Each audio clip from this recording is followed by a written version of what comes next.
મહત્વના સમાચારોની જો વાત કરીએ તો અમદાવાદના નિકોલ ખાતેથી હિટ એન્ડ રનની ઘટના સામે આવી.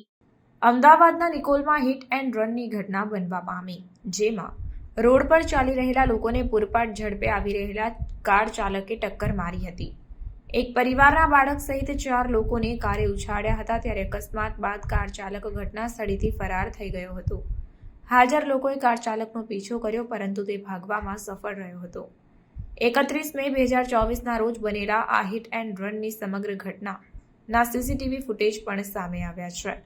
નિકોલમાં રહેતા અંકિત વિરાણી 31 મેના રોજ રાતના સમયે જમ્યા બાદ તેમની પત્ની, 16 માસની દીકરી અને શાળા અર્જુન સાથે ગુરુકુળ સર્કલ તરફ આંટો મારવા નીકળ્યા હતા. આ દરમિયાન રાતના 10 વાગ્યાની આસપાસ તેમના ઘરની નજીક બ્લુબેરી કોમ્પ્લેક્સની સામે રોડની સાઈડમાં તેઓ ઊભા હતા અને તેમની દીકરીને સાયકલ પર બેસાડતા હતા. આ દરમિયાન એક કાર ચાલક પૂરપાટ ઝડપે આવી રહ્યો હતો, જેણે આ 4 લોકોને ટક્કર મારી હતી, જેમાં અંકિતભાઈ ઉછળીને દૂર સુધી ફેંકાયા હતા, જ્યારે અન્ય 3 લોકો જમીન પર પટકાયા. અકસ્માત બાદ કાર ચાલક ત્યાંથી નાસી ગયો હતો. ત્યારે ચારેયને ઈજાઓ થતાં 108 દ્વારા સારવાર માટે ખાનગી હોસ્પિટલમાં ખસેડવામાં આવ્યા છે.